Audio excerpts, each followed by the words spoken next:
દાહોદ નજીક રાબડાલ ખાતે ખાનગી ટ્રાવેલ્સ બસનું ટાયર ફાટતા ગંભીર અકસ્માત સર્જાયો। મોરબીથી ભોપાલ જતી બસ રસ્તા નજીક ખાડામાં ઉતરી પલટી ખાઈ ગઈ હતી। અકસ્માતમાં અંદાજે 29 મુસાફરો ઇજાગ્રસ્ત થયા। 5 108 એમ્બ્યુલન્સની મદદથી ઘાયલોને સારવાર માટે હોસ્પિટલ ખસેડવામાં આવ્યા। પોલીસ, ફાયર અને હાઈવે ઓથોરિટી સહિતની ટીમ ઘટનાસ્થળે પહોંચી કાર્યવાહી હાથ ધરી છે। તો ગાડીનું ટાયર ફાટતા અકસ્માત સર્જાયો હતો। 29 મુસાફરો ઇજાગ્રસ્ત થયા।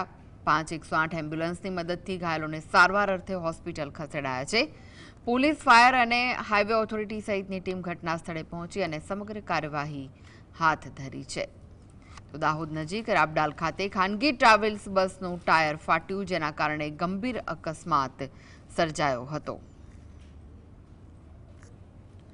તો મોરબીથી ભોપાલ જતી બસ રસ્તા નજીક ખાડામાં ઉતરી પલટી ખાઈ ગઈ હતી। અકસ્માતમાં અંદાજે 29 જેટલા મુસાફરોને ઈજાઓ પહોંચી, જેમને હોસ્પિટલ સારવાર અર્થે ખસેડવામાં આવ્યા છે। 108 એમ્બ્યુલન્સની મદદથી ઘાયલોને સારવાર અર્થે હોસ્પિટલ ખસેડાયા। તો પોલીસ, ફાયર બ્રિગેડનો કાફલો, હાઈવે ઓથોરિટી સહિતની ટીમો ઘટનાસ્થળે પહોંચી અને સમગ્ર કાર્યવાહી હાથ ધરી છે। તો આ વિશે વધુ માહિતી માટે જોડાઈ ગયા છે સંવાદદાતા ભૂપેન્દ્ર। અકસ્માતની ઘટના સામે આવી છે, શું વિગત છે?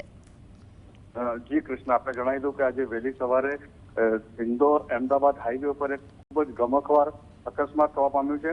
એક ખાનગી ટ્રાવેલ્સ હતી જે મોરબીથી આવીને ભોપાલ તરફ જઈ રહી હતી। અચાનક એનું ટાયર ફાટતા પલટી ખાઈ ગઈ હતી અને ખાઈમાં પડી ગઈ હતી, જેમાં 29 જેટલા લોકો ઘાયલ થયા છે એવું જાણવા મળ્યું છે।